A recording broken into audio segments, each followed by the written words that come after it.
Ahora buscan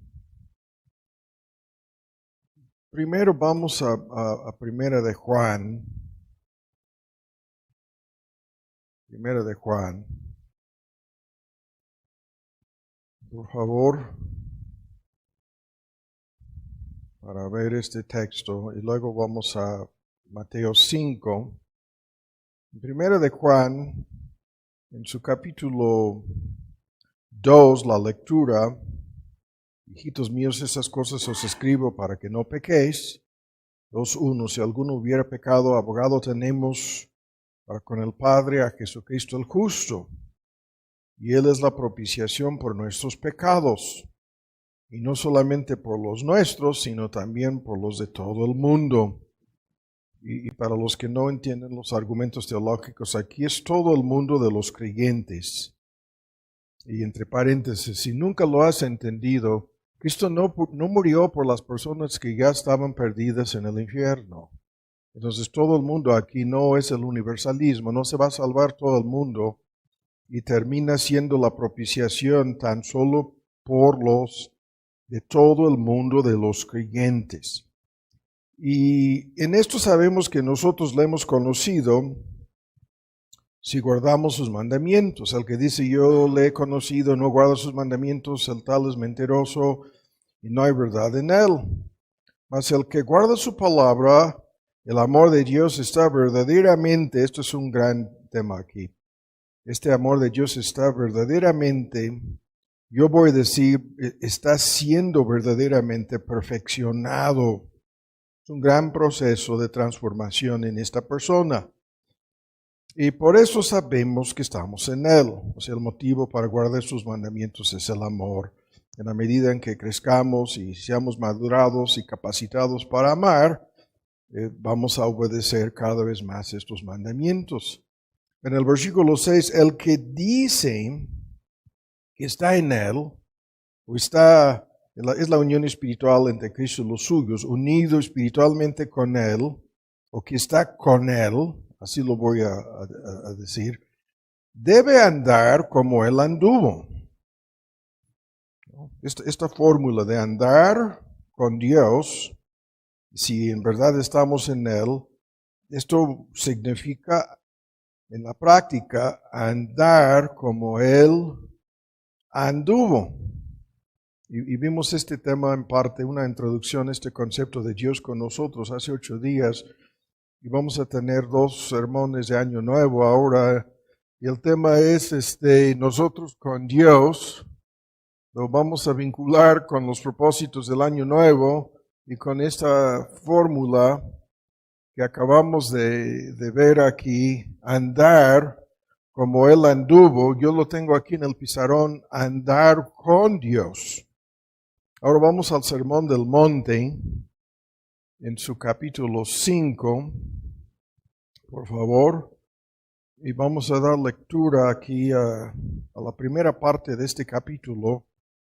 Es este asunto de las bienaventuranzas. Tenemos el plan en el año nuevo de hacer una miniserie sobre las bienaventuranzas, pero aquí vemos tan solo por el momento el asunto que nos toca el día de hoy. Ya lo tienen, es Mateo 5.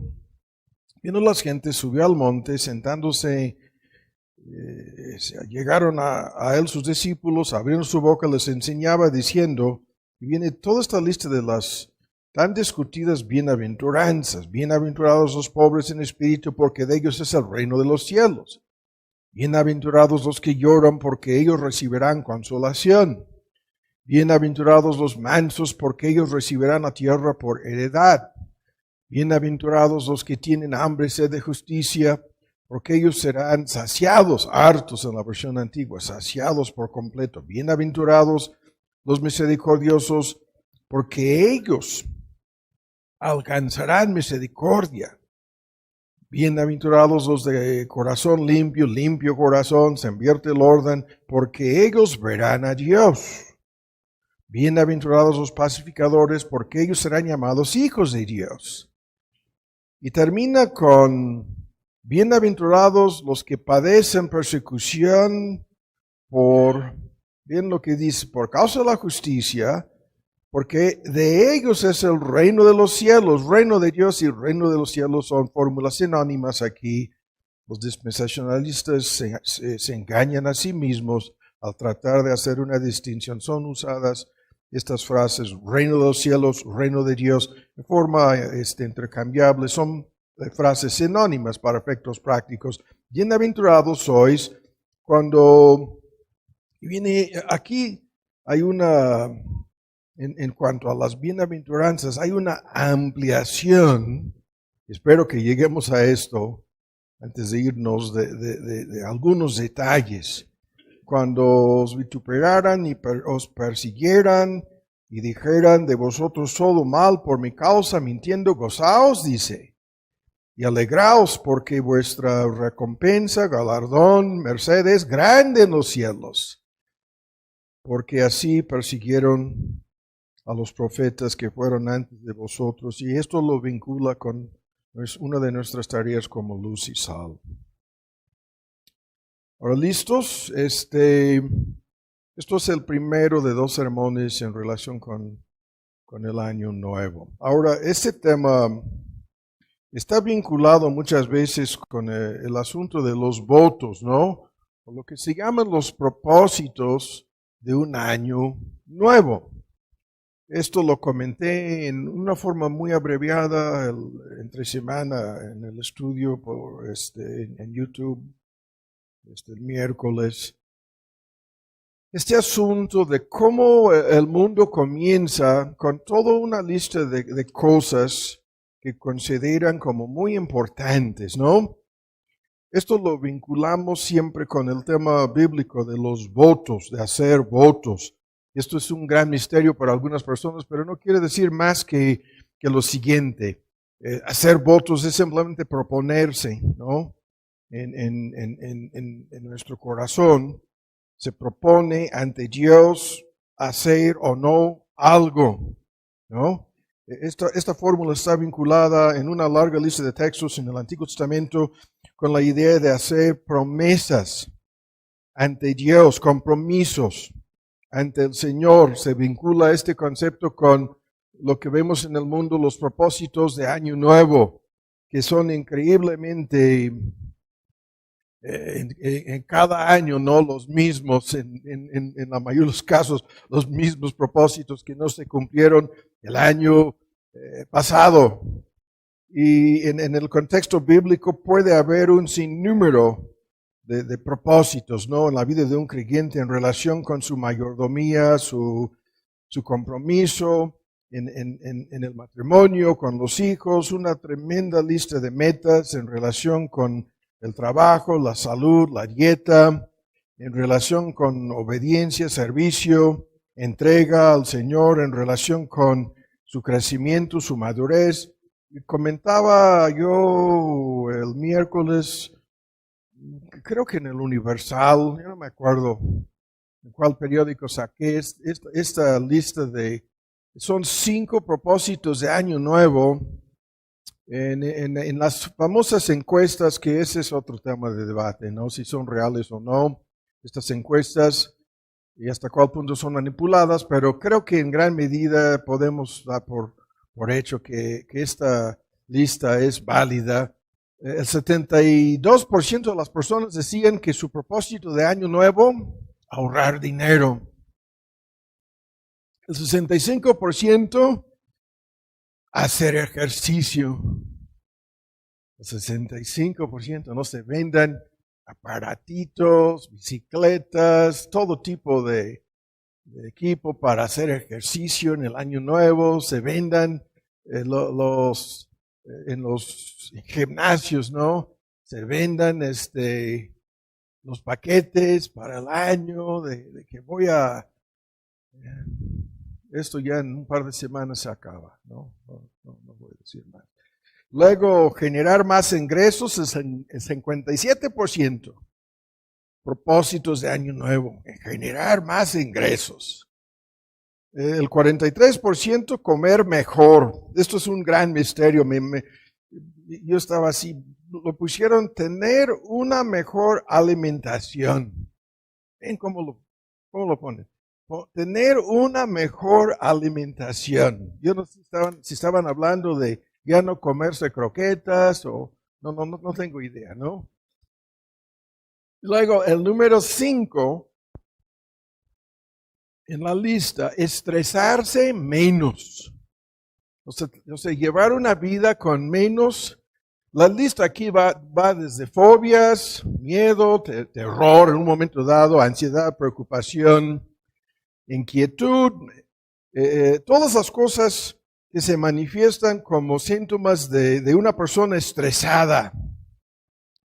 Estresarse menos. La meta del año nuevo. ¿No? Increíble la lista. Ahora, en este tema nos vamos a meter. ¿Listos? Ahora, la introducción es en forma muy abreviada, espero, lo que va de por medio en todo este asunto de los propósitos de Año Nuevo. Y lo que va de por medio es un tema que hemos tocado desde este púlpito muchas veces, en muchas ocasiones. Es simplemente la felicidad. No es otra cosa. Lo que pudiéramos hacer resumiendo cualquier lista de propósitos de Año Nuevo es todos quisiéramos ser más felices. ¿No? Más felices. Esto es el gran deseo, el gran anhelo, el gran sueño en el corazón de cada ser humano sin excepción, debido a la realidad del mundo caído en que vivimos y el pecado, que es el gran obstáculo a la felicidad de todos.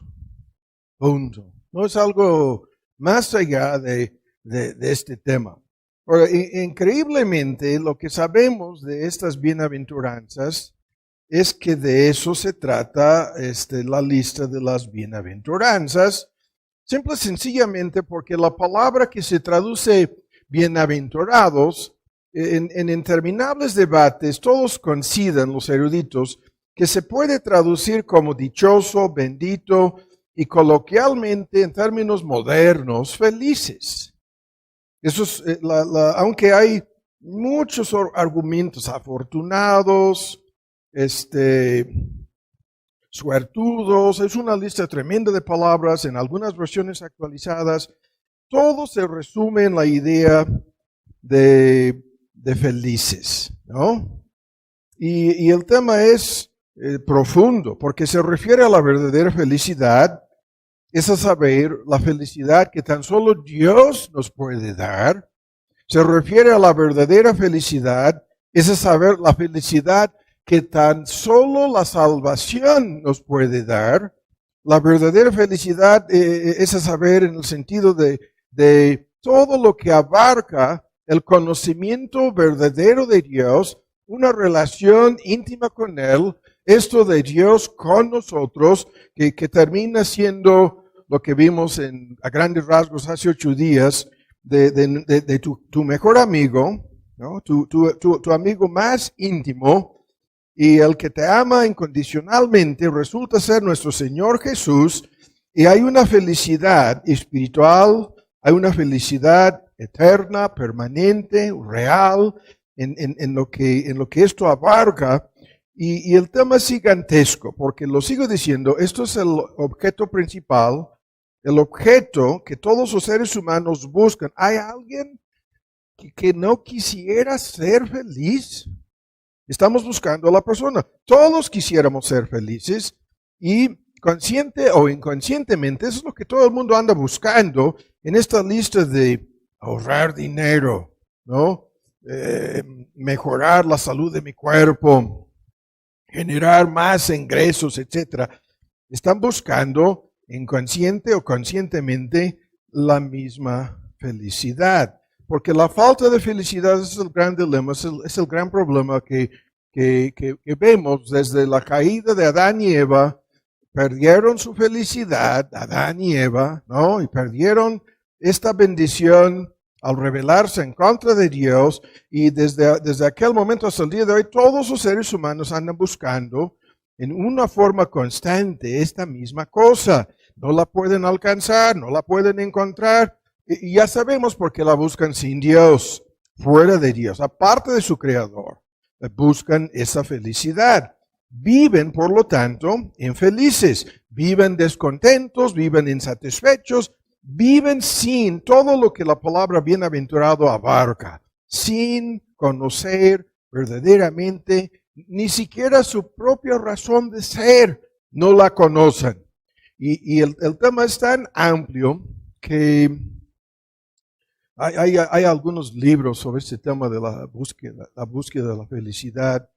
Y es increíble el número de textos, es increíble el número de versículos que se amontonan a lo largo de ambos testamentos que se refieren en forma directa o indirecta a este problema, y la Biblia abarca directamente el dilema,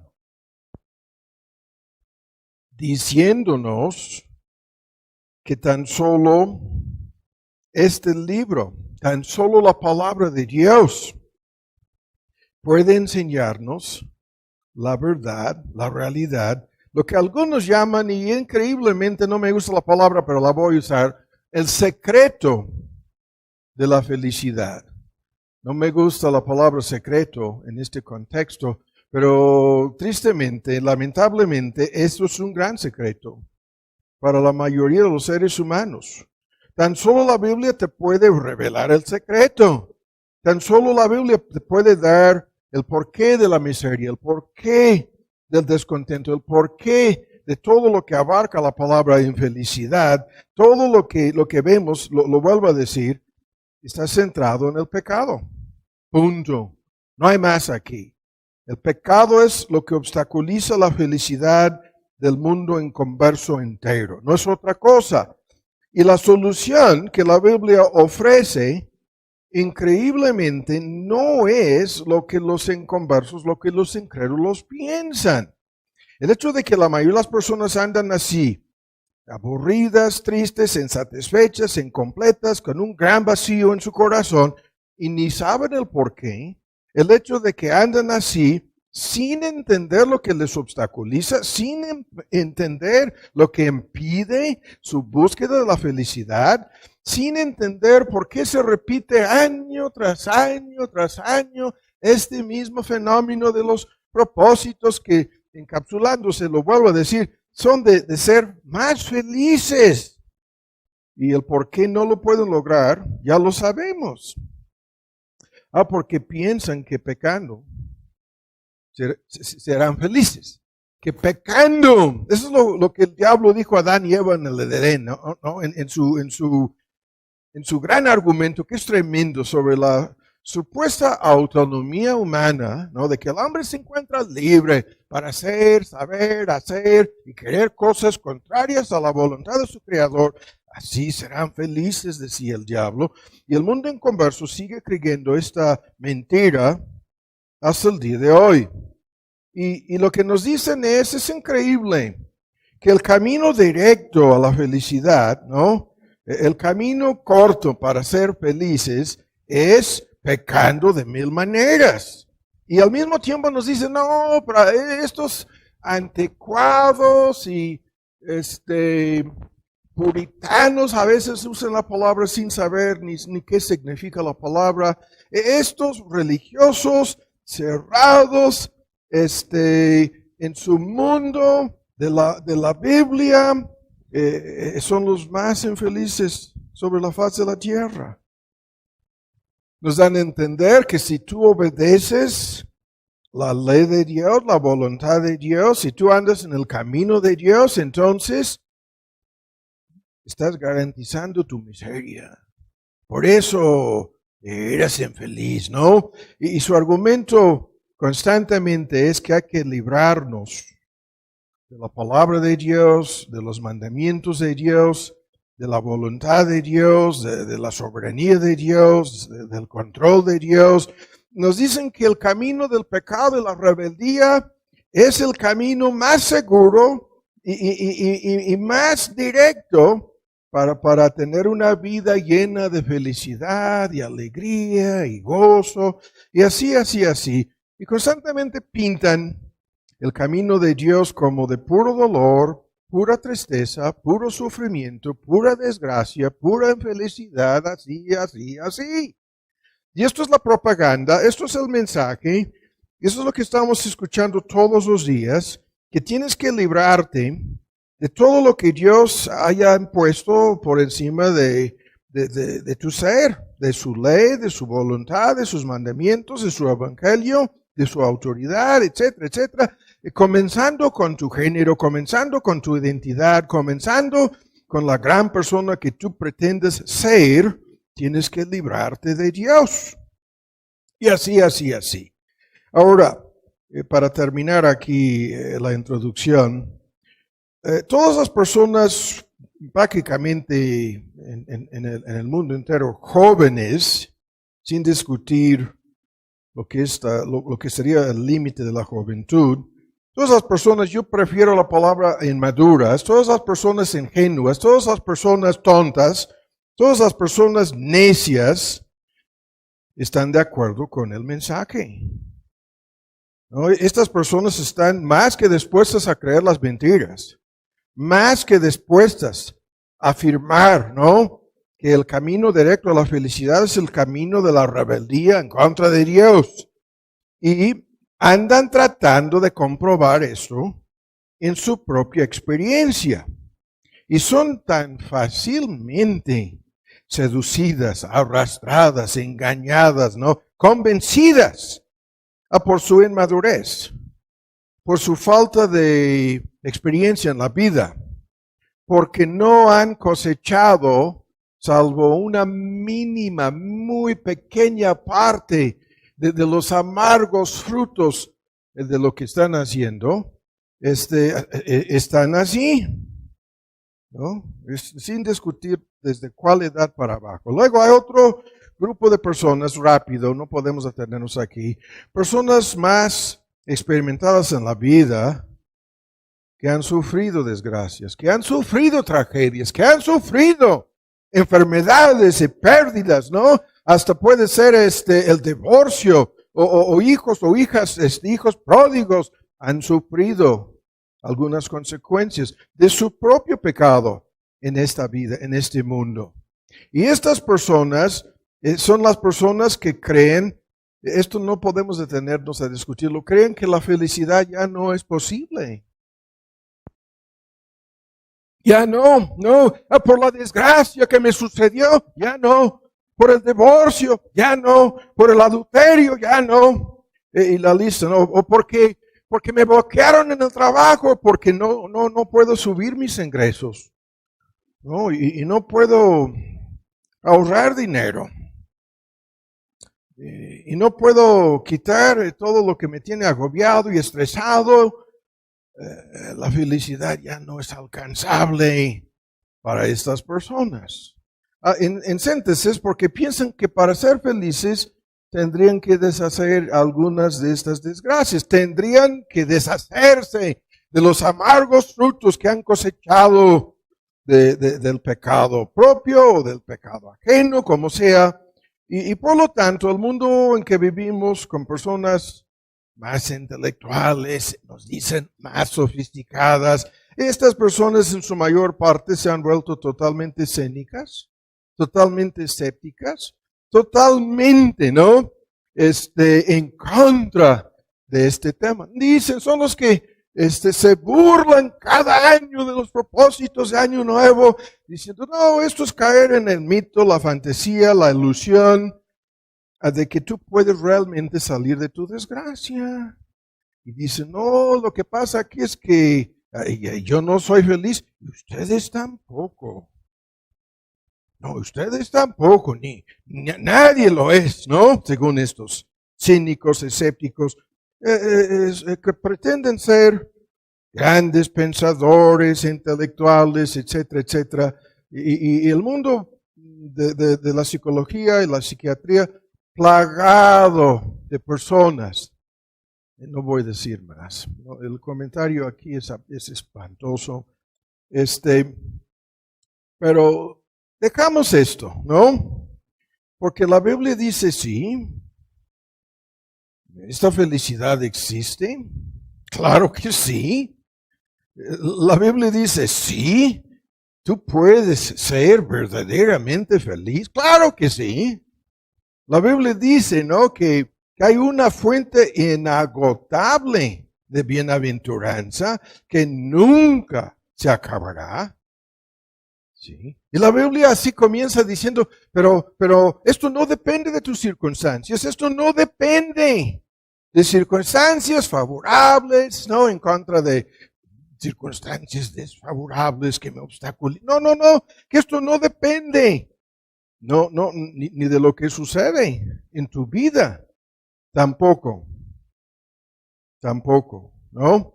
No, la Biblia dice que la felicidad depende primero de Dios y segundo de tu relación con Dios, punto.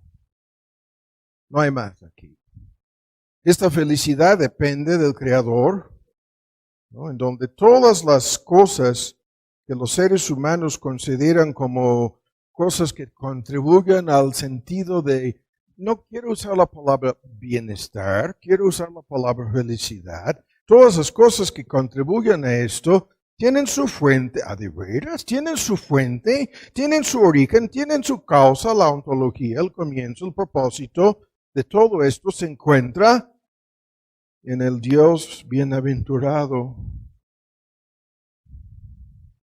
Y de si tú y yo participemos o no de esta bienaventuranza, depende directamente de si tenemos o no una relación con Él. Y el anuncio de la palabra de Dios no es cenicismo, no es escepticismo, es la realidad. Todos los inconversos son felices hoy, lo serán mañana, lo serán pasado mañana, lo serán llegando al fin de este año, lo serán el próximo año, y año tras año tras año, vivirán infelices hasta pasar al mundo donde la palabra felicidad no existe. Irán a la perdición, al infierno. Esa es la advertencia de este Dios. Y rápido, termino la introducción bosquejando lo que acabamos de leer aquí en las bienaventuranzas. La Biblia dice, los pobres en espíritu son felices. Se refiere a los que se han dado cuenta de su propia incapacidad. Los que se han dado cuenta de su propia necesidad. Son pobres. No pueden merecer, no pueden ganar, menos el favor de Dios, tampoco la felicidad sin Dios. Son pobres en espíritu y como entienden esta realidad, se acercan a Dios mendigando, como mendigos que tienen que depender el 100% de Él para todo. Y luego dice, los bienaventurados en el versículo 4, aquí son los que lloran. Sí, son los que lloran, dice, por su propia pecaminosidad. Hay un llanto por dentro, por sus propios pecados, por su propia culpa. Se sienten tristes, se sienten afligidas, se sientan, yo voy a usar la palabra hasta deprimidas, ¿no? En un momento dado. Y lloran por dentro, porque entienden la realidad de su propio pecado y las consecuencias de estos pecados. Y luego dice, bienaventurados los, en el versículo 5 y 4 y 3, las primeras tres, pobres en espíritu, los que lloran, y luego los mansos. Se refiere a la persona que se volvió mansa. ¿Qué es esto? Sumisa, obligada, quebrantada, moldeable ante Dios, ante su palabra. Es una persona cuya falta de recursos no son autosuficientes, no son capaces de lograr su propia voluntad en nada. Y estas personas se han vuelto, como vamos a ver, mansas en una lista de puntos, porque se han entregado a Dios. reconociendo su incapacidad. Y luego los que tienen hambre y sed de justicia, en el versículo 6, rápido, lo estoy resumiendo antes de meternos en los detalles. No dice que tienen hambre y sed de aumentar sus ingresos. No dice que tienen hambre y sed de vivir mejor en cuestiones socioeconómicas. No dice que tienen hambre y sed de dinero, de poder, de placer, de riqueza. No dice hambre y sed de justicia. Dice que estos son los verdaderos felices, ¿no? Y luego así con cada punto, los misericordiosos, porque conocen la misericordia de Dios en sus propias vidas, ya no pueden odiar, ya no pueden guardar rencor, amargura, resentimiento en su corazón, porque su corazón ha sido suavizado. Tienen un corazón misericordioso, ya no endurecido. Y así la lista, ¿no? Termina con los limpios de corazón. Son las personas cuyo corazón está siendo transformado, purificado, para no amar más el pecado, para no ser dominado más por el ego, por el yo, por la soberbia. Es un corazón que está siendo radicalmente, ¿no?, transformado. Y luego los pacificadores, en el versículo 9, son las personas que disfrutan de la paz con Dios y buscan esta misma paz, ¿no?, a favor de otros. Buscan la paz con los hombres. Y termina increíblemente con bienaventurados los que padecen persecución. ¿Qué es esto? Por su identificación con Cristo, por su identificación con Dios, porque a de veras buscan justicia, son perseguidos. Y el texto dice, estos son los verdaderamente felices, poniendo todo el asunto de cabeza, como vamos a ver, invirtiendo todo lo que este mundo cree y enseña, encalcando, ¿no?, sus mentiras y engaños a los seres humanos. Lo que acabamos de ver aquí, lo pone todo de cabeza. Ahora termino esta introducción en la siguiente forma. Escuchen bien. La forma en que las bienaventuranzas terminan es increíblemente importante. Porque dice que los verdaderos, yo voy a decir creyentes, los verdaderamente felices, la lista es espantosa. Dice, son felices porque, y el por qué explica cómo todo esto termina. Ya lo mencioné, para los inconversos termina más que mal. Pero para estos creyentes, ¿no? Y si fuéramos a discutirlo, esto es de principio a final, alfa y omega, ¿no? ¿Cómo terminará la vida de cada uno de estos que son los únicos felices?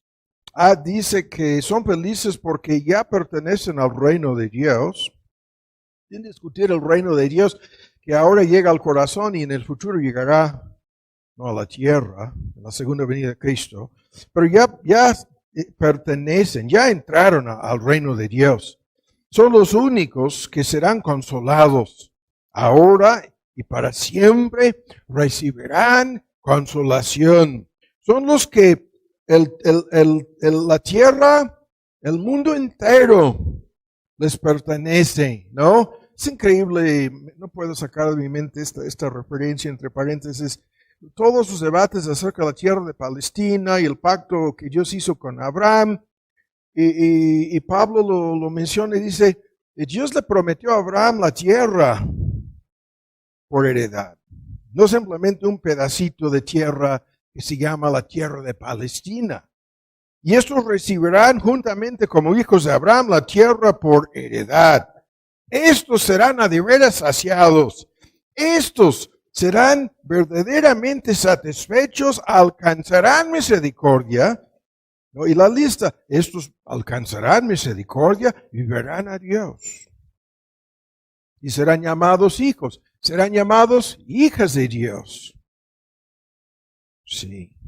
Y termina con, estos serán recompensados increíblemente, grandemente, incalculablemente recompensados en el cielo. Grande es vuestra recompensa.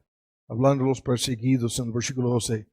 Pero la contraparte, ya lo mencioné, delineándolo, la contraparte dice, no, los que no son bienaventurados no pertenecen al reino. No van a recibir nunca consolación. No van a heredar la tierra. No serán trasladados al infierno, según Apocalipsis 18, y perderán todo. Todo. Es increíble la lista de cosas que van a perder cuando van a la perdición. Jamás serán saciados. Siempre tendrán hambre y sed. Morirán sin misericordia. La contraparte, morirán en sus pecados y Dios no perdonará ni un solo de sus pecados. Morirán sin misericordia. En el modismo aquí, no verán a Dios. No verán a Dios. No son ni serán llamados hijos o hijas de Él. No. Serán castigados eternamente. Así las bienaventuranzas. ¿No? Ahora, no pierdan de vista, Mateo, vuelvan al texto con el cual empezamos. Vamos a 1 de Juan, otra vez, la primera epístola de Juan. Y como que ya veo que el tiempo se nos va a acabar, vamos a adelantarnos aquí. Vamos a brincar en la secuencia de argumentos. Ahora, lo que nos interesa en 1 de Juan, en su capítulo 2,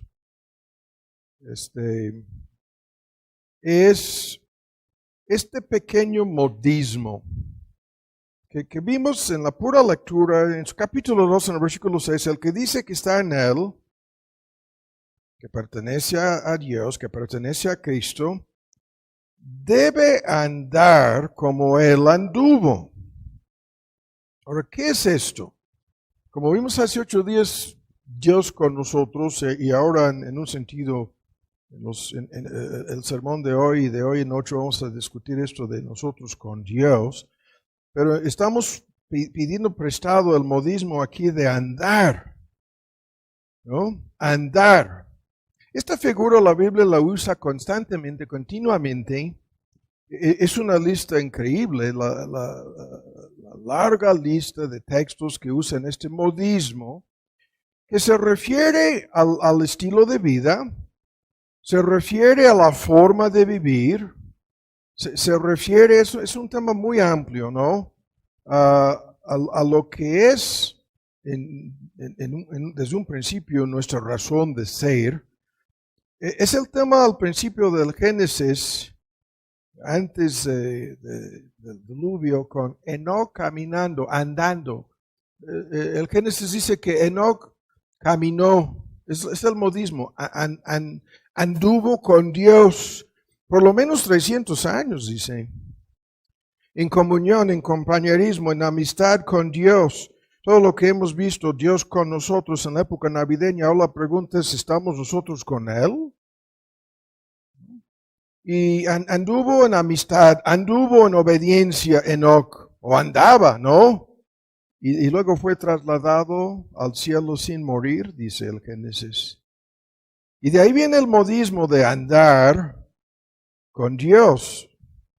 Y la lista de textos que explican qué significa andar con Dios o andar como Cristo, ¿no? Anduvo cuando estaba aquí en la tierra. La lista es rápido, la voy a resumir. Escuchen bien. Para cada creyente es andar en novedad de vida. En Romanos 6. En Romanos 8, para cada creyente esto significa andar en el Espíritu, como veremos en otra ocasión. Para el creyente esto significa andar por fe. En 2 de Corintios 5, no por vista, andar por fe. En Efesios 2:10, andar en buenas obras. En Colosenses 4:5, andar en sabiduría. ¿Qué es esto? La sabiduría que tan solo Dios nos puede dar aquí en su palabra. En 2 de Juan es andar en la verdad. En 2 de Juan 6 es andar en los mandamientos. Luego en Efesios 2, todo esto está resumido en obediencia, en los mandamientos se resume andar en amor. En Efesios 2:5. Este modismo, andar en honestidad en Romanos 13. Andar de manera digna del Señor. ¿No? Así en Colosenses y Filipenses. Digno de los santos, digno de su llamamiento. Y luego la contraparte de no andar en la carne. De no andar por vista, de no andar como los inconversos, buscando la felicidad en donde no se encuentra, de no andar en la vanidad de la mente. La contraparte es tremenda la lista, de no andar en la vanidad de los pensamientos de estas personas que no entienden, que no saben absolutamente nada. Luego de no andar fuera de regla, fuera de línea, desordenadamente, irregulares, insubordinados, ¿no? Fuera de orden. Y luego aquí mismo en 1 de Juan, de no andar en las tinieblas, en donde las tinieblas no son un símbolo de todo lo que estamos resumiendo aquí, de no andar. Vean, aquí estamos en 1 de Juan, estoy brincando, tratando de regresarme, pero vean aquí en 1 de Juan, en su primer capítulo, vean lo que dice. ¿Ya lo tienen? Vamos a dar lectura en el versículo 5. Este es el mandamiento que oímos de Él y anunciamos que Dios es luz y en Él no hay ninguna tinieblas.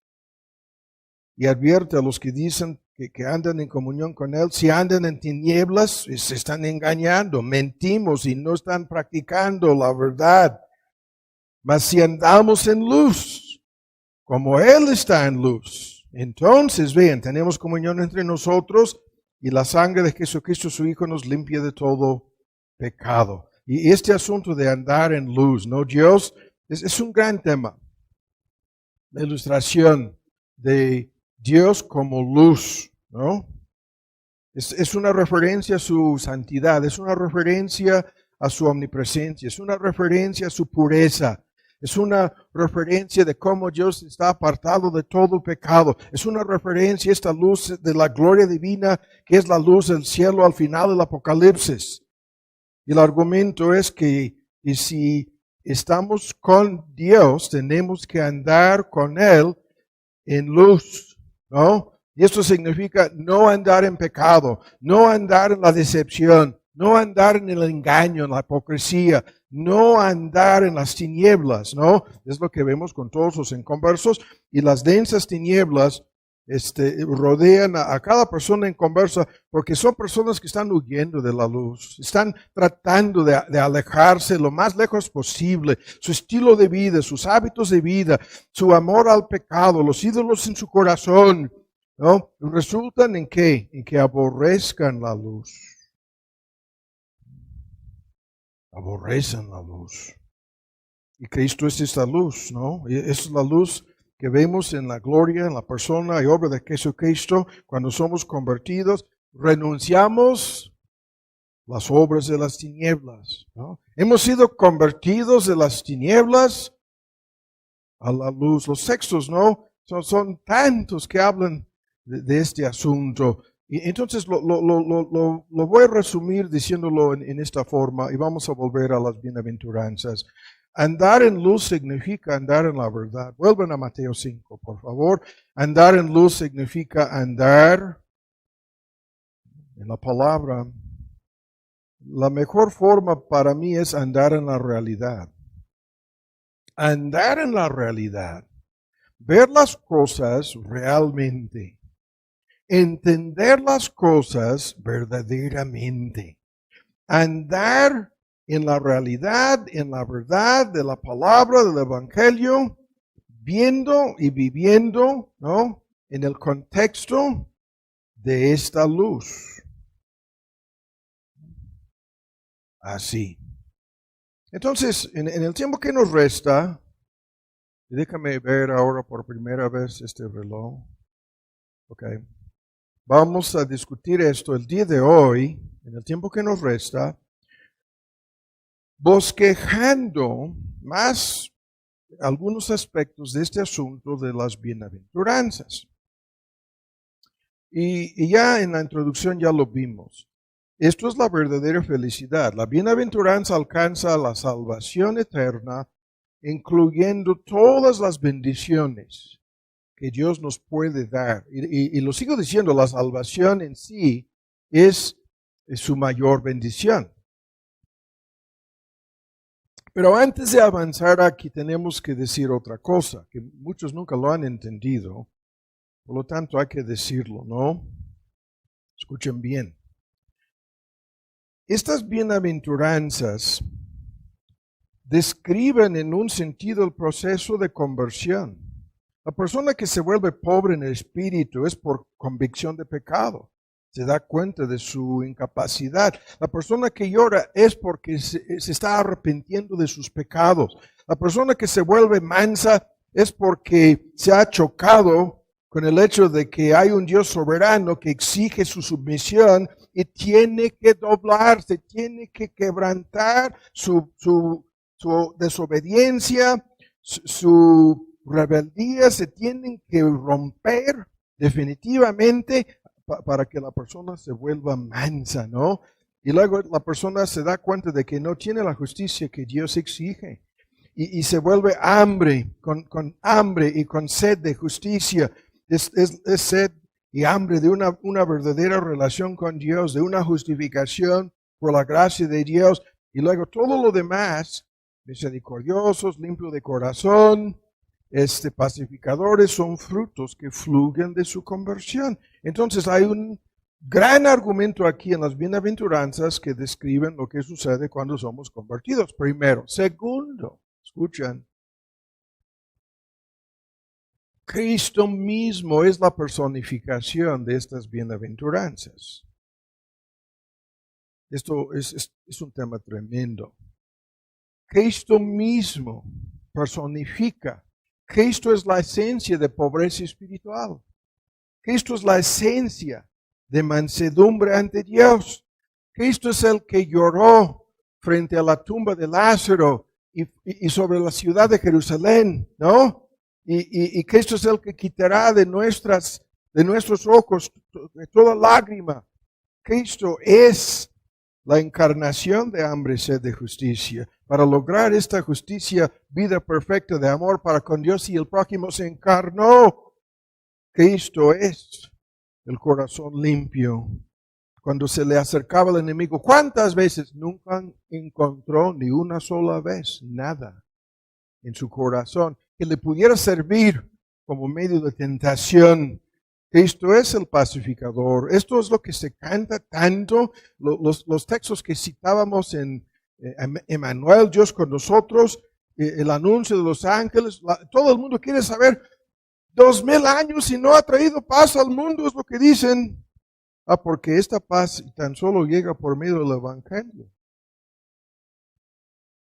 Pero los hombres son reconciliados con Dios, ¿no? Él es el único verdadero pacificador, ¿no?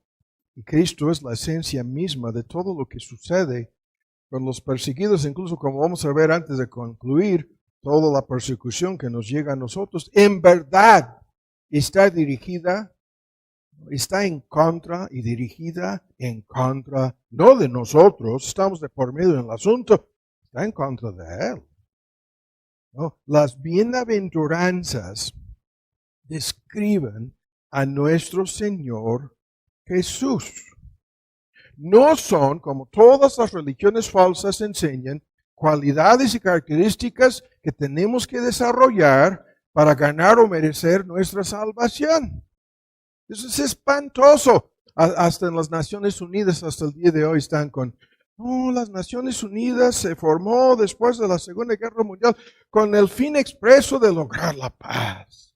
Y cada persona desde arriba hasta abajo en una increíble, corrupta burocracia en las naciones. Cada una de esas personas es un pacificador, dicen. Y cuando mandan sus tropas, dicen, no, llevan un casco no me acuerdo los colores de azul y blanco, y el casco mismo simboliza que son grandes pacificadores. Y desde ese ejemplo, ¿no?, hasta todos sus políticos, no voy a dar mi lista. Es increíble la lista de políticos. Se han autoproclamado pacificadores. En el trasfondo del asunto, creyendo que con eso van a ganar, van a merecer, van a comprar su propia salvación. No, esto no es así. No, las bienaventuranzas no son del medio para comprar o ganar o merecer tu salvación. Son declaraciones en relación con la verdadera identidad de cada creyente. Son cualidades que fluyen del hecho de que hemos sido convertidos. Estamos siendo cambiados por Dios. Estos son evidencias y consecuencias de la gracia de Dios obrando para cambiar nuestro ADN espiritualmente hablando, para cambiar el código genético de nuestro corazón. Son evidencias de que Dios ha hecho la cirugía que no se hace con manos, la cirugía no hecha con manos, ¿no? La regeneración y el cambio del corazón. Ahora vamos rápido a un bosquejo. En este bosquejo vamos a detenernos con algunos detalles. Aquí comenzando, escuchen bien, con la pobreza espiritual. Esta es la primera cosa en la lista. Estamos en Mateo, el Sermón del Monte, el primer capítulo, que es el capítulo 5 de Mateo, en el versículo 3, bienaventurados los pobres en espíritu, porque de ellos es el reino de Dios. A ellos les pertenece el reino de Dios. ¿Por qué es esto de pobres en espíritu? Ya sabemos, ¿no? Ya sabemos lo que esto significa. Esto es la pobreza espiritual. La palabra pobres se usa en dos formas en la Biblia. Primero, para referirse a los pobres en sentido socioeconómico, los que carecen de recursos, los que por sus circunstancias socioeconómicas o pudieran ser físicas, pudiera ser por su raza, pudiera ser por el país en que viven, pudiera ser por el estado de salud en que se encuentran, pudiera ser por una lista de cosas materiales, socioeconómicas, físicas. Incluso estas personas están obligadas, ven cómo lo estoy diciendo, obligadas a vivir en la pobreza, a pedir limosna. Pudiera ser por su discapacidad física. Nuestra ciudad está llena de estas personas que pidan caridad, que pidan limosna, que pidan ayuda, ¿no? Y es increíble cómo en el mundo político, en todo el mundo, les gusta muchísimo a los políticos citar este texto, bienaventurados los pobres, y decir que se trata de eso. Y como ellos están ayudando a los pobres, ¿no? Están haciendo algo buenísimo. Ajá. Pero de eso no se trata esta palabra aquí. No, la palabra pobre se usa espiritualmente aquí para referirse a las personas, escuchan, pobres ante Dios, necesitadas ante Dios. Las personas que dependan completamente de la gracia, completamente del favor inmerecido, completamente de la misericordia, completamente de la piedad de Dios, porque se encuentran incapaces de lograr su propia salvación. Se encuentran más que débiles, se encuentran sin poder, se encuentran sin méritos. No pueden ganar, no pueden merecer el perdón ni la salvación. No lo pueden hacer, porque son incompetentes, ¿no? Son discapacitados por sus propios pecados. Y la Biblia habla constantemente de esta distinción. Hay tremendas advertencias en contra, por otro lado, de las personas que se sientan social o económicamente ricas. Esas personas con una autosuficiencia mundana, ¿no? Carnal, en donde piensan que por su nivel de vida merecen el favor de Dios, o porque por su poder adquisitivo pueden comprar por lo menos una indulgencia del Papa en Roma, ¿no? Que pueden por lo menos, ¿no? Negociar como si fuera un cambalache esto de su salvación. No, nada de esto es cierto. Esto es absurdo. Y por otro lado, una muchedumbre de gente pobre que piensa que por su pobreza económica se van a salvar. Tampoco, ¿no? La salvación es dada tan solo a los que se reconocen como espiritualmente discapacitadas, ¿no? Como espiritualmente pobres. Dios resiste a los soberbios y da gracia tan solo. ¿Qué dice? Tan solo a los pobres. Que Dios mira, incluso la palabra bíblica se combina como modismo sinónima. La palabra es una palabra sinónima para decir humildes. En Santiago 4, Dios exalta a los humildes, dice. En Isaías 57, Dios mira y mora, dice, con los humildes. Dios levanta a los humildes en el Salmo 147. Dios mira con favor a los humildes en Isaías 66. Dios da su gracia. ¿Cuántas veces este texto en Santiago y en Pedro, la cita del libro de Proverbios del Antiguo Testamento, a los humildes, a los pobres? Ahora escuchen lo que estamos diciendo aquí. Esta pobreza espiritual significa algo tan sencillo y tan profundo. Tengo que acercarme a Dios así, reconociendo que no soy nada, que no tengo nada, que no puedo ganar, que no puedo negociar, que me acerco a Dios con manos vacías. Nada más. Y esto es la gran distinción religiosa, comenzando con todas las sectas dentro de las filas del cristianismo. Esto es la gran distinción en todo el debate religioso que hay en este mundo, dentro y fuera del cristianismo.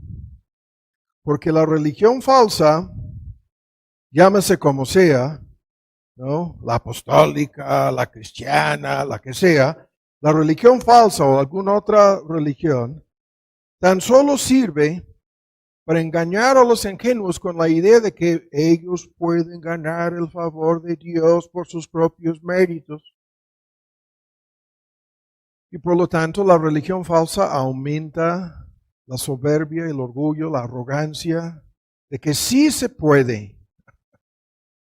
Y la gente termina confiando en su propia justicia comparativa, negativa, su propia justicia, su propia moralidad, su propia bondad. La gente en cada religión falsa pretende presentarse a Dios así. Si la salvación fuera así, jamás se habría encarnado Cristo, menos habría vivido una vida perfecta, cuanto menos se habría entregado en la cruz del Calvario. Si pudiéramos salvarnos por nuestras obras, pero la religión falsa dice que sí. Y así tan solo aumenta la soberbia, el orgullo, el autoengaño y al final la desesperación. Todas esas personas, les aseguro. Este farsante que falleció la semana pasada, que se llamaba cabeza de la iglesia cristiana, engañador, mentiroso, farsante, se vio obligado a la mera hora a pedirle misericordia. En su último testamento comenzó a expresarse en estos términos, ¿no? Pidiéndole a Dios misericordia. A la mera hora, llena de culpa. Escuchen lo que estoy diciendo. Lleno de autocondenación. Les aseguro que sí. Lleno de desesperación. Sí. La religión falsa conduce a esa desesperación. Cuando ya es demasiado tarde, sí, la verdadera religión acaba de entrada con la soberbia, colocándonos frente a una norma, amor perfecto para con Dios y para con el prójimo, colocándonos frente a una norma que ningún ser humano puede alcanzar. El amor perfecto, cada día, cada hora, cada momento, cada segundo, cada instante. La religión verdadera te vuelve pobre en espíritu. Y si esto, la convicción de pecado, de tu pobreza, de tu necesidad, de tu pecaminosidad, no es una realidad en tu vida, entonces jamás entrarás al reino de Dios. Pero la verdadera religión no deja el asunto así. La verdadera religión acaba de entrada con la desesperación. Al principio. Acaba con la condenación. Acaba con la culpa. Al principio de tu conversión. La verdadera religión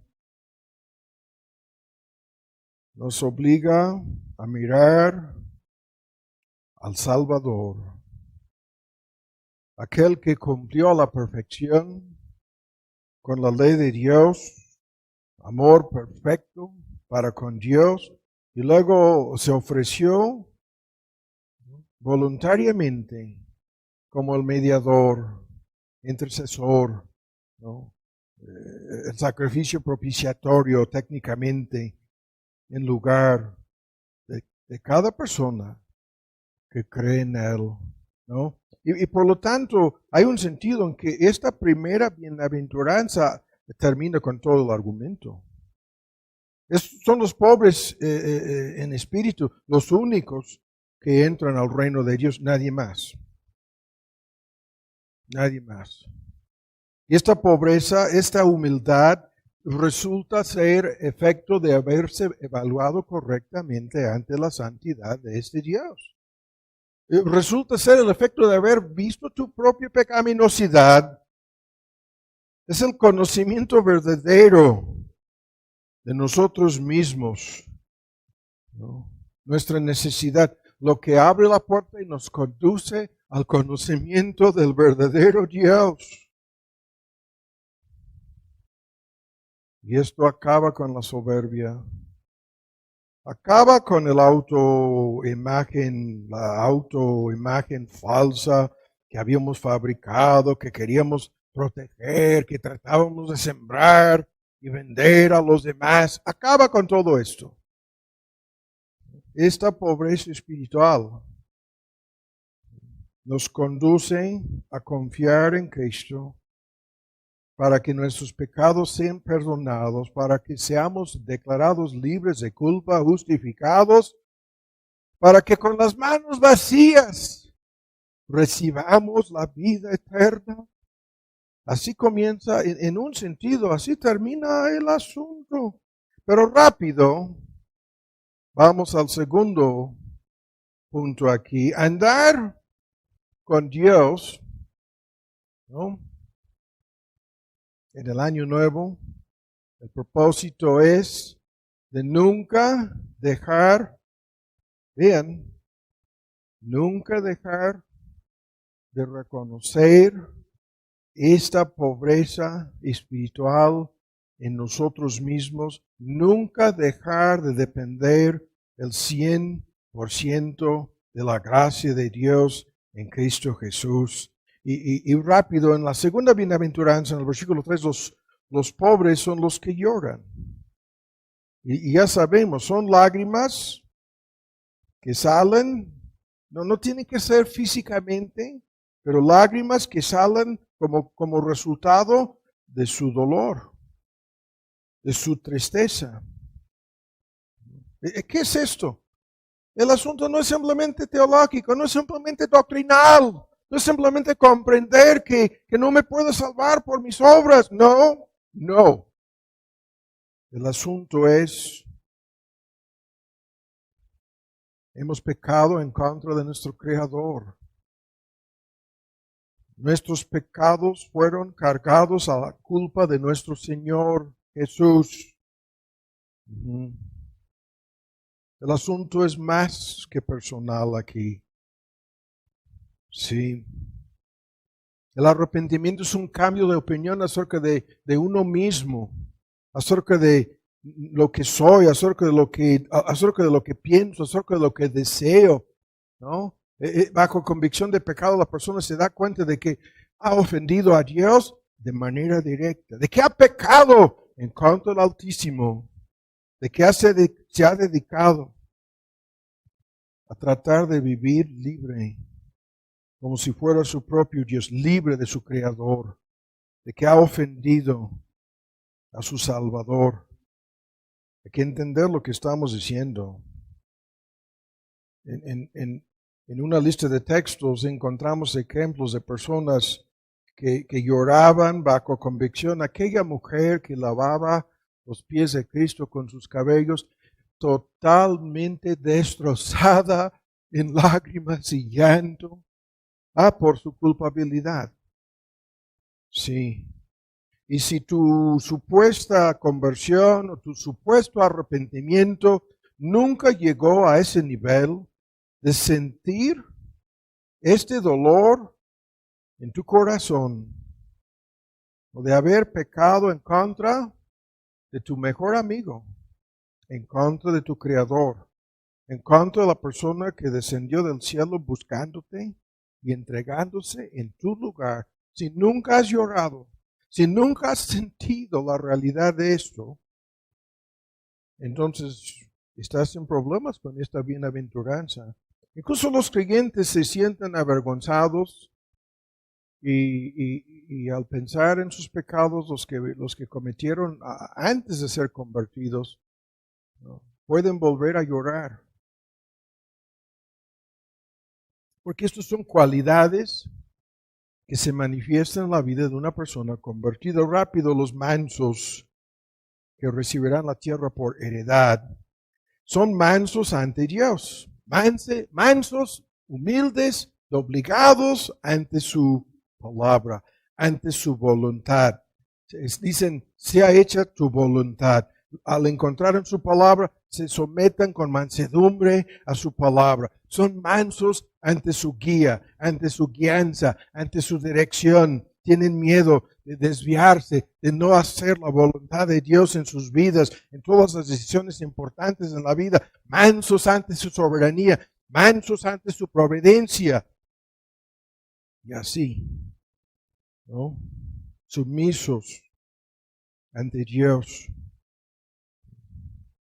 Con Pablo dicen, ¿qué quieres que haga con mi vida? Y se someten a la palabra, a la voluntad, la dirección de Dios que encontramos aquí. Están dispuestas a ser gobernadas, son mansas, dispuestas a ser guiadas por Dios. Eso es lo que desean más que cualquier otra cosa. Así lo dijo Cristo, aprended de mí, soy manso y soy humilde de corazón. Lo vimos al principio, las bienaventuranzas, Cristo las personificó, Cristo las vivió. Y al aprender de Él, nos volvemos mansos. Y luego esta hambre y sed de justicia, que viene en el siguiente texto, es el versículo 6. Bienaventurados los que tienen hambre y sed de justicia, porque ellos serán saciados. Esto es otro gran tema. Lo vimos al principio. Ese es el mundo con su hambre y sed de felicidad. Lo vimos al principio, lo que todo el mundo anda buscando sin encontrarlo. Tienen hambre y sed de dinero, hambre y sed de placer, hambre y sed de poder, hambre y sed de todos los ídolos de su corazón, pero no tienen hambre y sed de justicia. No, pero los verdaderos creyentes sí. Ahora, hay un tema aquí que el tiempo se nos está yendo, pero esta hambre y sed, en una forma sencilla, la voy a resumir aquí, es hambre y sed de una relación correcta con Dios primero, de ser perdonados, de ser aceptados por Dios, hambre y sed, y luego hambre y sed de una vida justa, de una vida santa, hambre y sed de una vida llena de amor para con Dios, de una vida llena de amor para con el prójimo, hambre y sed de justicia, de justificación y santificación, dicen los teólogos, ¿no? De ser perdonados y cambiados por Dios. Y el tema aquí es profundo. ¿Hasta cuál punto deseamos esta justicia, esta santidad, esta semejanza a la persona que Dios quiere que seamos? ¿Hasta cuál punto es esta hambre y sed una realidad en nosotros? El mundo tiene hambre y sed de todo menos Dios, hambre y sed de todo menos la justicia, hambre y sed de pecado. Lo sigo diciendo, pero en su ministerio público Cristo habló muchísimo de este punto, diciendo que los que vienen a Él se quedarán satisfechos. Lo decía en muchísimas ilustraciones. Con aquella mujer samaritana, hay una fuente de agua viva. Los que beben de esta agua jamás, y esta fórmula se repite varias veces, volverán a tener hambre y sed, en las dos cosas. Aunque la ilustración de sed y agua con la mujer samaritana, nunca volverán a tener hambre y sed. Los que tienen hambre y sed de una relación correcta con Dios quedarán saciados, quedarán satisfechos. Nosotros entendemos esto, hay algo profundo aquí. Hambre y sed son deseos físicos. Los médicos dicen que son, con la excepción de dolores de parto, a la hora de dar a luz, hambre y sed son las sensaciones de dolor ocasionadas por la necesidad física. Lo vemos con algunas escenas del Segunda Guerra Mundial, de estos campamentos de concentración horribles, aunque no están en alta definición, aunque han sido digitalizados, muchos de estos videos no están en color, aunque han sido cambiados en algunas versiones. Y vemos cuando entraron a los campamentos de concentración en Europa, la mayor parte de esos campamentos no estaban propiamente dentro del territorio físico de Alemania, en Polonia y otros lugares como Auschwitz. Y vemos a personas ahí con hambre y sed. Y con una mirada de dolor en su rostro. Todo, o sea, el cuerpo destrozado por una profunda necesidad física. Y estos son los términos aquí, hambre y sed. Y dice, serán saciados, satisfechos por completo, de tal modo, escuchen lo que voy a decir, que saciados y felices, lo que la bienaventuranza significa, y no volverán a sentirse desesperados nunca, no volverán a sentirse necesitados jamás, no volverán a sentirse sin esperanza, no volverán a sentirse vacíos y sin recursos, ¿no? Sin socorro, sin remedio. No. ¿Qué es lo que estamos retratando aquí? No pierdan de vista nuestro tema el día de hoy. Estamos hablando de qué significa en el año nuevo, ¿no? En los propósitos, andar con Dios. Andar como Él anduvo. andar el modismo, y lo que estamos ilustrando aquí es, esto significa andar en el contexto de estas bienaventuranzas. Andar así, con el deseo de hacer morir todos nuestros pecados, con el deseo de que seamos transformados en algún sentido, ¿no?, a la semejanza de Cristo. Andar así, eso es lo que significa. No es simplemente un decir, no, es cada día al levantarte decir otra vez, yo soy el pobre en espíritu, yo todavía siento dolor en algún sentido por mis pecados, yo soy una persona mansa ante la palabra, la voluntad y la dirección de Dios, los mandamientos de Dios tienen autoridad sobre mí, yo soy una persona que busca una relación correcta con Dios, ya la tenemos en Cristo, y una relación correcta con los demás, esta justicia. Y luego vean lo que sucede. Esta persona se vuelve una persona misericordiosa. El versículo 7, bienaventurados los misericordiosos. Esto es otro tema gigantesco en la Biblia, que comienza en la forma más fea posible, este asunto de la misericordia, ¿no? Porque esto da por sentado lo siguiente: al vivir en este mundo, al involucrarnos con otras personas en cualquier sentido, comenzando en el núcleo familiar, al involucrarnos en la vida de los demás, al tener relaciones con desde la familia hasta amigos, colaboradores, en el trabajo, en la vecindad, en todos los contextos, estas personas pecarán contra nosotros.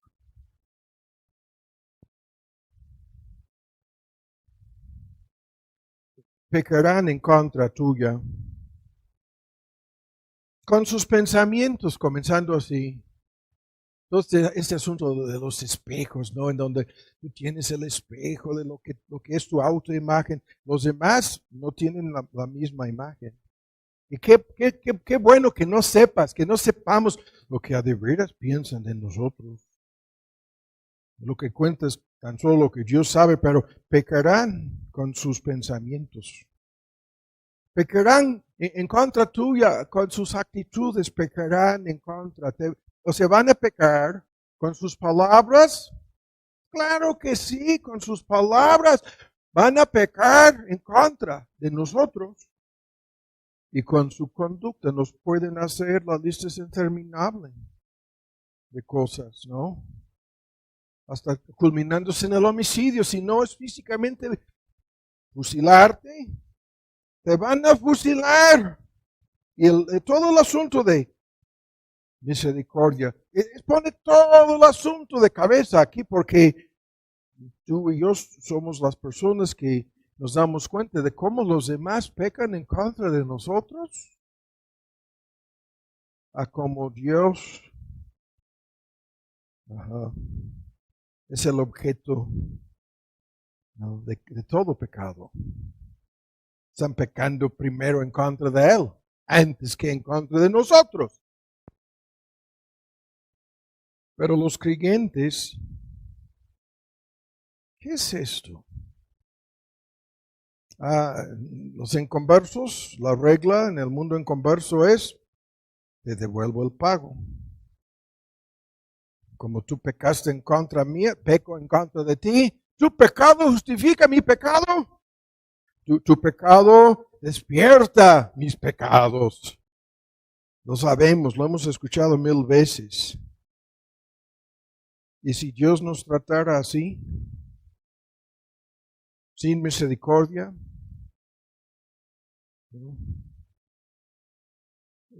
la misericordia es un aspecto de la gracia de Dios que contempla al miserable, aquel que no tiene merecimientos, aquel que merece que alguien le devuelva el pago. La bienaventuranza que ya vimos, ¿no? En este punto, lo vimos al principio, todos los que no llegan a conocer la misericordia de Dios morirán sin misericordia.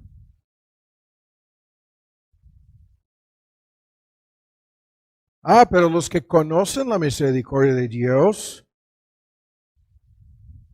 ¿qué dice? ¿Se vuelven misericordiosos? ¿Qué dice? Se vuelven misericordiosos, dice. Porque conocen la misericordia de Dios.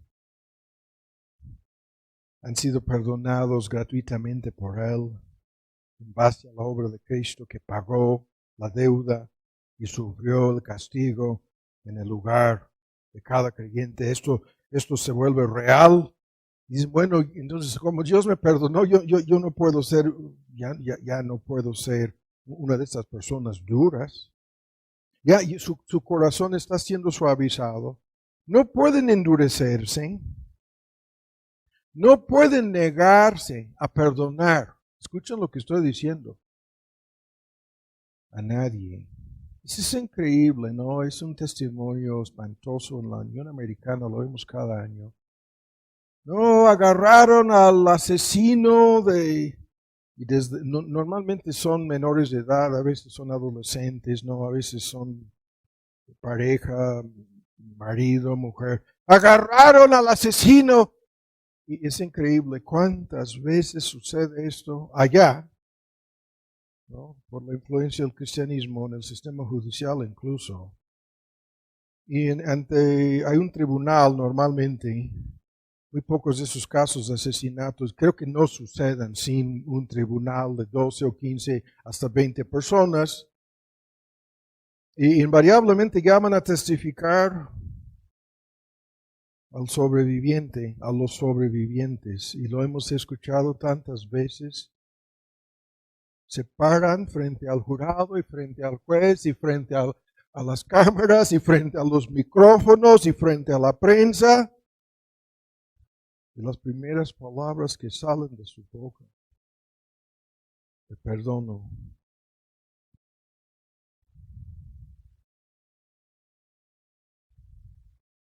Te perdono.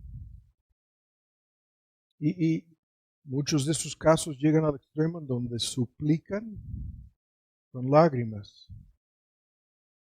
Y el jurado y el juez: tengan misericordia del culpable. Y el mundo en converso se queda así como que noqueado, como que, ¿qué es esto? ¿Qué significa esto? No, los que conocen esta misericordia ya no tienen un corazón duro, lleno de rencor, lleno de coraje, lleno de resentimiento, lleno de rabia. No, ya no. Ven como lo estoy diciendo, ya no. No, ahora sienten compasión.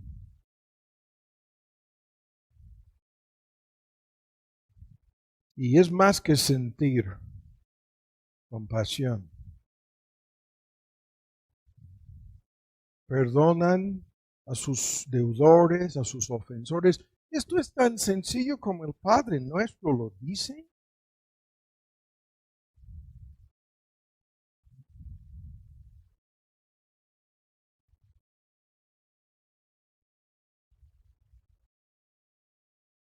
¿Qué es esto? El nuevo corazón. Y de inmediato en el versículo 8, el corazón limpio. ¿Qué es esto? El corazón limpio, libre de motivos egoístas, limpio, libre o sea, la contaminación de los ídolos, el poder, el placer, el dinero, libre del control de estos ídolos. El corazón que quiere a Dios, que ama a Dios, que quiere glorificar a su Señor. Sí. El corazón libre de hipocresía, libre de motivos falsos. Porque están mirando a Dios. Este es uno de los más espantosos. Estos verán a Dios, dice, porque ya comenzaron a ver a Dios, a mirar a Dios en la persona y obra de Cristo. Ya ven a Dios en el Evangelio de Cristo. Ya miren a Dios a través de su Señor y Salvador. Y comienzan a mirar a Dios. Y esto transforma, limpia, ¿no? Libre su corazón del dominio del pecado. Ven a Dios en su providencia. Miren a Dios en las Santas Escrituras. Ven a Dios en el milagro de su propia salvación. Se quedan tan sorprendidas porque se consideran en su mansedumbre y pobreza espiritual como los menos indicados. Yo me acuerdo de mi vida, ustedes que no saben nada de mi vida, he vivido 3 vidas. Una de estas vidas fue como músico del rock pesado, desde primaria hasta el primer año universitario. Y no voy a perder su tiempo comentándolo, pero cuando fui al lugar en donde Dios me sacó de todo esto, fue segundo año de COVID, si no me equivoco, 2021. Yo estaba así tan sorprendido al ir al high school, a la universidad, a los lugares en donde Dios comenzó a tratar conmigo, sacándome de todo aquello. Y yo estaba con que veo tan claramente la mano de Dios obrando. Pero comenzamos a ver a ese Dios en el Evangelio y luego en las pruebas, luego en las aflicciones, vemos a este Dios obrando y cambiando nuestro corazón. Y comenzamos a mirar la gloria del Señor según Pablo en el día de nuestra muerte, a la hora de nuestra muerte, el primer rostro que veremos es de nuestro Señor. Pero ven rápido, tenemos que apurarnos aquí. Luego en el versículo 9, estas personas son convertidas en pacificadores. Y no podemos detenernos con esta bienaventuranza. Fue mi intención hacerlo, no lo vamos a hacer. Pero pacificadores son los que tienen la paz con Dios por medio de nuestro Señor Jesús. Justificados por la fe tenemos paz para con Dios, Romanos 5:1, por medio de nuestro Señor Jesús. Y como consecuencia de esta paz, la paz con Dios, que se convierte en la paz de Dios en nuestros corazones, y esto es la esencia de la felicidad que todo el mundo está buscando, ya no somos aborrecedores. Ya no nos aborrecemos los unos a los otros. Como Tito dice que todos sus inconversos viven en envidia y aborrecimiento para los unos para con los otros. Ya no. Porque hemos sido cambiados, reconciliados por la muerte de su Hijo, dice Romanos 5. Y Él es nuestra paz. Cristo mismo, en Colosenses, en Efesios, es esta paz. Y hay que decir esto antes de llegar a los perseguidos para concluir. Hay que decir esto. Vivimos en un mundo que no conoce la paz. Lo comenté al principio. Porque están en enemistad contra Dios. Están en un estado de guerra en contra de su Creador. Están peleando todos los días en contra de Dios. Al no arrepentirse, al no doblegarse, al no entregarse a Cristo. Están en un estado, su misma naturaleza es enemistad contra Dios, según Romanos 8. Son enemigos de Dios, lo volverían a matar a nuestro Señor Jesús.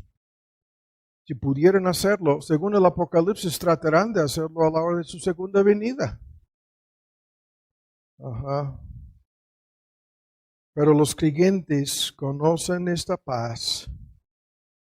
Y lo que quiero comentar aquí es lo siguiente. Esto es un tema gigantesco en nuestro mundo. La historia de nuestro mundo es conflicto, guerra, revolución, levantamiento, la historia de nuestro mundo. La mayor parte de las películas de Hollywood, buenos y malos, ¿no? Todo el asunto, un gran conflicto, violencia por todos lados. Entre más violenta la película, más personas la quieren ver.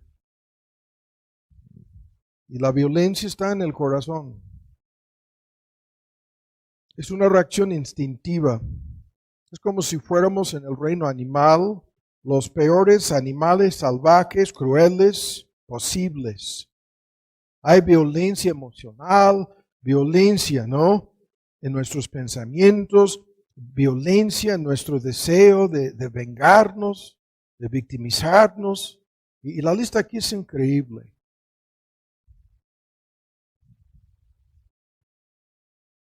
Sin decir más.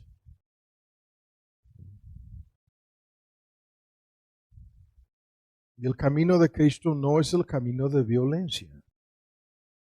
No es el camino de odio. No es el camino de venganza, sino de misericordia y paz. Así de sencillo. Y esto nos vuelve vulnerables. Claro que sí. ¿No?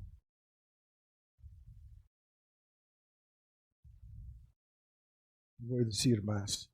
Ahora termino con la última cosa. Bienaventurados los que padecen persecución. Ahora, con esto tuvimos que apurarnos, pero con esto podemos concluir por el momento.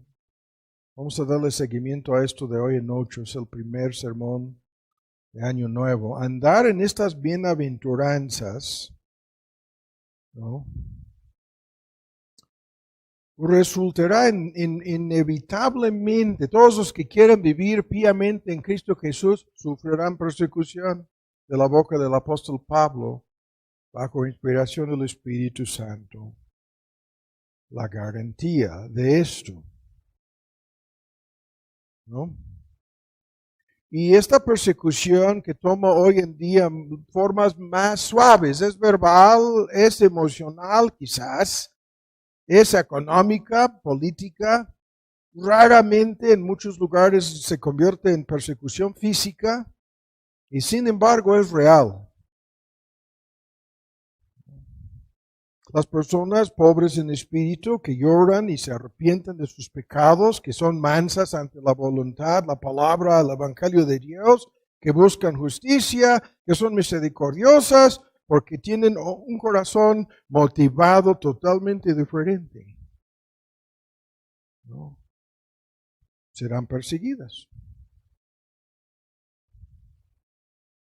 Esa es la garantía. Y dice Cristo más sobre esta, la última, en esta lista de las bienaventuranzas. Dice más, lo vimos al principio, sobre este punto que cualquier otro. Y el por qué es lo que quiero señalar antes de irnos. Porque la persecución, ¿no?, es inevitable y nos pone a prueba. Dice la lista, bienaventurados los que son exitosos. No.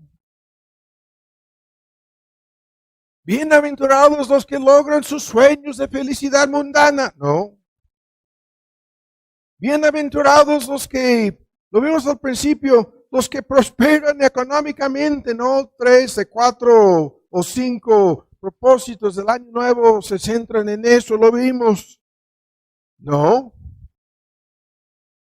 Bienaventurados los que viven una vida tranquila y cómoda y tan quieta. No. No. Termina diciendo, verdaderamente felices, verdaderamente bienaventurados.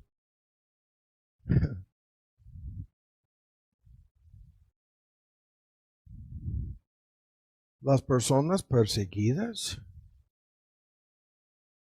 por causa de la justicia, dice, son perseguidas. Estos son verdaderamente felices. Esa es la incongruencia, ¿no? La paradoja que vimos al principio. ¿Sí? Así lo dice Dios. Y con esto vamos a concluir. Escuchen bien los puntos. La persecución nos pone a prueba en una lista de cosas. Primero, pone a prueba la naturaleza de nuestra fe. Si nuestra fe es real o no, si es verdadera o no. Segundo, pone a prueba los motivos del corazón. ¿Por qué estamos haciendo lo que hacemos? ¿Por qué estamos buscando misericordia? ¿Por qué estamos buscando justicia? ¿Por qué estamos buscando a Dios, no? Y experimentando una transformación de nuestro propio corazón. ¿Cuáles son los motivos? La persecución, escuchen bien, demuestra hasta cuál punto andamos con Dios. ¿Hasta cuál punto buscamos primeramente el reino de Dios? ¿Hasta cuál punto somos en algún sentido semejantes a Cristo? La persecución pone a prueba hasta cuál punto vivimos a la luz del mundo venidero. De esto del reino de Dios y consolación y la tierra y saciados, y hijos, hijas. ¿Hasta cuál punto vivimos a la luz de estas realidades? De si son o no realidades para nosotros. ¿Hasta cuál punto estás dispuesto a ser rechazado por esto? ¿Hasta cuál punto estás dispuesto a ser criticado, a ser falsamente juzgado, falsamente condenado por no dejarte llevar por la corriente de este mundo, la Babilonia de este mundo? ¿Hasta cuál punto andas con Dios? Los textos que hablan de la persecución que produce apostasía son tan innumerables en el Nuevo Testamento. ¿Qué es esto? Las personas que por meterse en estos problemas se echan para atrás. La palabra técnica se escandalizan, ¿no? Escandalizo en la parábola del sembrador. Tropiezan y se apartan. Enseguida se alejan. Cuando sobreviene la persecución, dice la parábola, mostrando la falsedad de su fe. La falsedad de su fe. Esta persecución que revela los motivos del corazón. Es tan fácil decir, creo en Cristo. Es tan fácil hablar así sin oposición.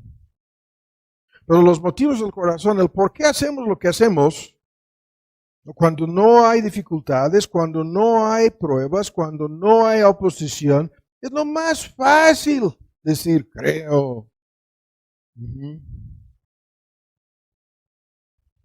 Pero cuando hay problemas, cuando cuesta, cuando vamos a sufrir, cuando hay un precio que pagar, se manifiestan los motivos.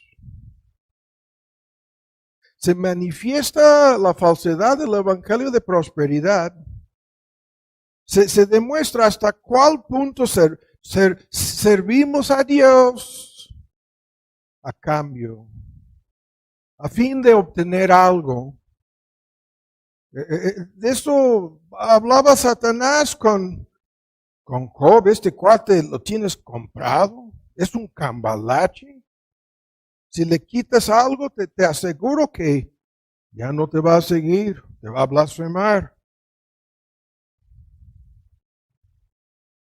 Y esto es así con todos los problemas en la vida. Cuando hay problemas en el matrimonio, ¿por qué estamos casados? Es la pregunta. ¿Por qué nos casamos? Desde un principio. ¿Por amor o por otras cosas? para ser amado nos casamos o para amar nos casamos. Y con todos estos ejemplos, problemas con los hijos, se vuelven rebeldes, necios, problemáticos, como vamos a ver dentro de poco en la serie de padres e hijos. ¿Por qué? ¿Por qué tenemos a estos pequeños entonces? ¿Cuáles son nuestros motivos como padres? Es espantoso esto. De igual manera como problemas en cualquier sentido, problemas en la iglesia, dicen, no, problemas en la iglesia. Pero porque desde un principio, ¿por qué asistimos a una iglesia? ¿Por qué somos miembros de una iglesia entonces? ¿Por qué? ¿No? En la mayoría de los casos, cuando hay problemas, se demuestra el por qué.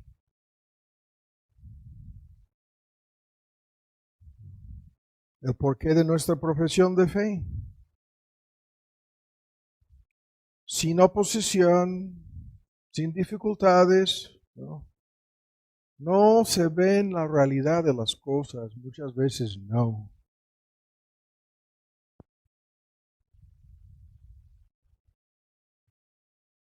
Hay que terminar. Y termino con esto, ¿no? Estoy viendo aquí mis apuntes.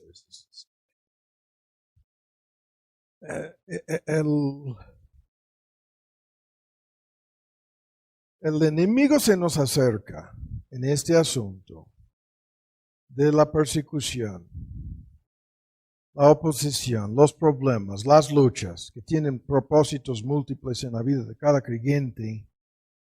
Esto en la forma más sencilla, esto hay que volver a decirlo. Los textos dicen que si un creyente sufre, y la lista aquí no es por su necedad, no es por su estupidez, no es por sus propios errores o pecados, o por ser una persona conflictiva o soberbia, no, es por la justicia que la persona padece persecución. Hay que entenderlo. Hay una tremenda lista de textos en donde lo que sucede es esto: sufrimos por la causa de Cristo, en realidad en lugar de Él. Él no está, los textos lo dicen, es el gran privilegio de sufrir por Él. Porque lo que a nosotros nos quieren hacer es lo que no le harían algo 1000 veces peor si Él estuviera. Pero participamos en algún sentido de sus sufrimientos. Por eso, ¿hasta cuál punto semejantes? ¿Hasta cuál punto parecidos? ¿Hasta cuál punto el enemigo nos ve como, no, estas personas son tan peligrosas, a de veras le siguen a este y manifiestan algo de amor para con él? Tenemos que hacerles algo.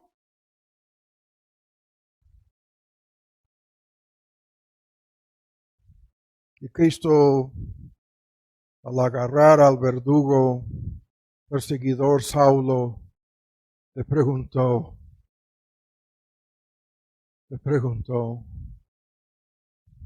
¿por qué me persigues a mí?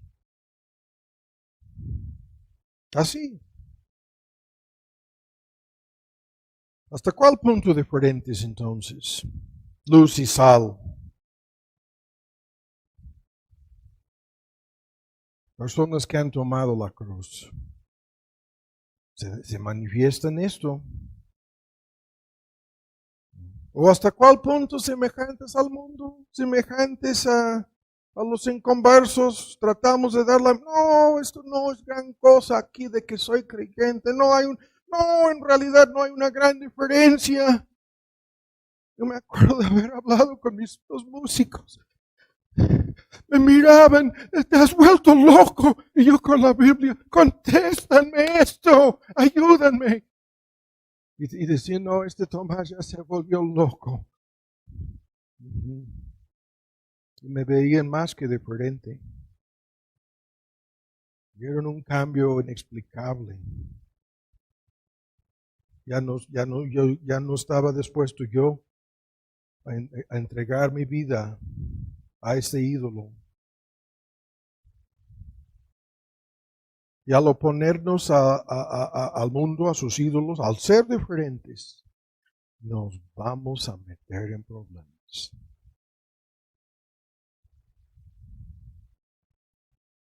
Yo terminé perdiendo mis mejores amigos de toda la vida, en varios casos.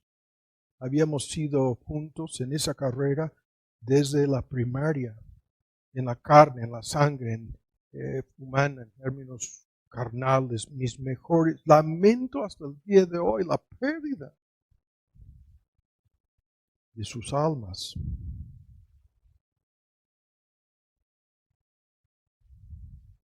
Pero termino con esto. Vean, nos fue el tiempo, pero ya Tomás.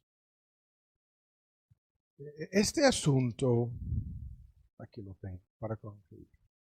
El diablo, en este asunto, se acercó a Adán y Eva y les decía 3 veces en la Biblia, este es un tema de debate teológico, tan solo 3 veces se escucha la voz del diablo en la Biblia. ¿Tan solo 3 veces? ¿Será así? En el huerto de Edén se le acercó a Adán y Eva, el enemigo.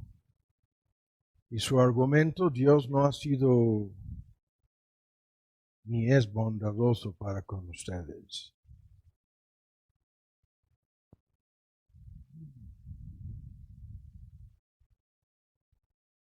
No. Y esto es lo que sigue diciendo a todos los inconversos. Oh, todos tus problemas son en alguna medida. Lo vimos al principio, la búsqueda interminable de felicidad. Todo el mundo quisiera ser feliz, pero sin Dios. Porque el diablo les ha convencido de esto. No, Dios no ha sido bondadoso. Todos ustedes son víctimas de este monstruo que se llama Dios. Y luego se le acercó a Job, al pobrecito. Y su argumento, argumentaba no con Job, sino con Dios mismo, diciéndole, creo que tú has sido demasiado bondadoso para con este farsante hipócrita que se llama Job. Tú, Dios, has sido demasiado bondadoso para con él. Demasiado misericordioso, amoroso. Increíble. Creo que esto lo sigue haciendo hasta el día de hoy este enemigo. Y llega a convencer a personas que profesan ser creyentes, ¿no? No voy a decir más. Por último, este enemigo se atrevió a acercarse a la personificación de estas bienaventuranzas. No sé si en el debate que se armó, porque la Biblia tan solo nos da bosquejos, ¿no? Yo no sé si se le acercó y le dijo a Cristo, pobre, llorando, tan manso.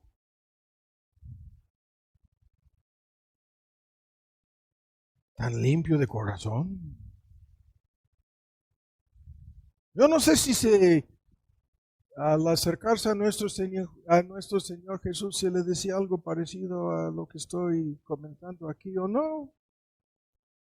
Lo que sabemos a ciencia cierta es que se le acercó a nuestro Señor Jesús y le dijo, yo seré más bondadoso que Dios.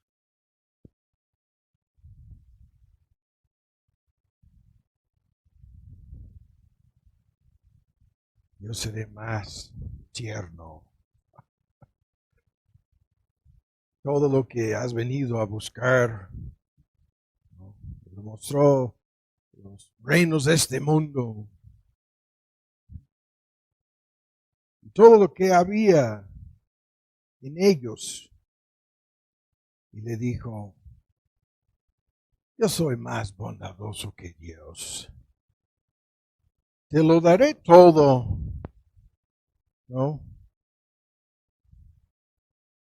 Y no tendrás que ir a la cruz para recibirlo, te lo daré. Yo soy más bondadoso que Dios.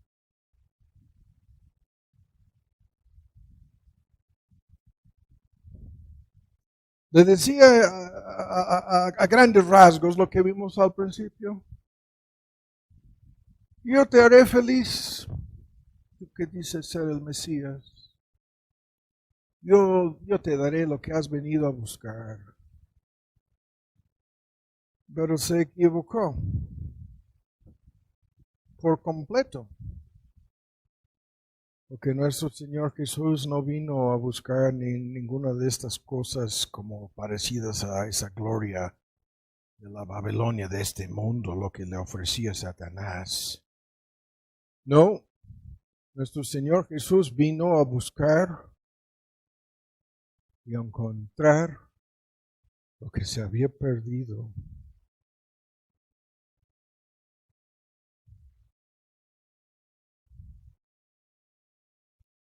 Se hizo uno con nosotros, lo vimos hace 2 domingos, en forma dramática, uno con nosotros. Dios con nosotros. Y la pregunta para nosotros es si nosotros estamos con Él. La pregunta no se puede contestar así, ni de manera superficial, no. La pregunta es si Él nos ha convertido en personas pobres, mansas, con hambre y sed de justicia, personas misericordiosas, con un corazón siendo limpiado y transformado, pacificadores. No, sin discutir ese tema, deseamos que los demás tengan esta paz con Él, que le conozcan a Él. Y todo el asunto está resumido en que el indicador de todo esto pudiera ser la persecución. La persecución. Porque si estamos con Él, no cabemos en este mundo.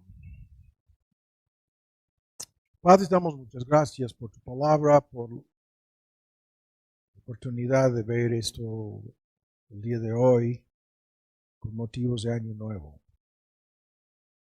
Ayúdanos, Padre, a examinarnos a nosotros mismos, los que decimos ser creyentes, para ver si hay algo de esto real en nuestra vida.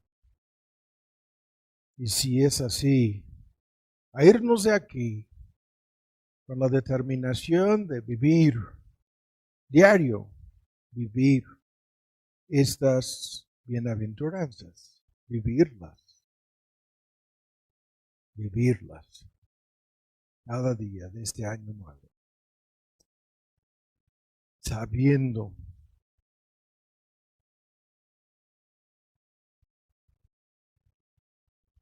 que así seremos felices. Ahora y para siempre.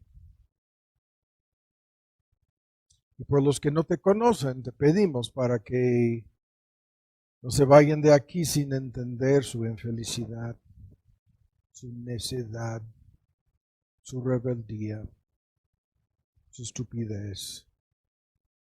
Al creerle al diablo que les ofrece la felicidad también. Una felicidad falsa, una ilusión, un engaño total. Les ofrece esta felicidad en el camino del pecado, a cambio de sus almas, a cambio de sus almas.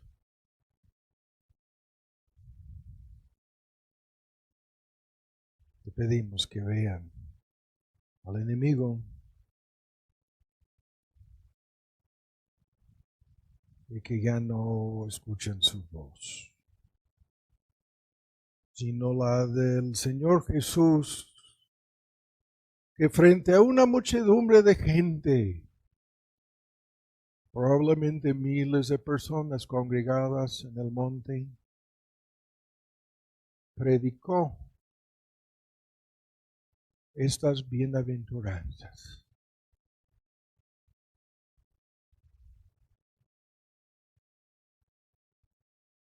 Por esta bienaventuranza le damos las gracias en el nombre de Cristo Jesús. Amén.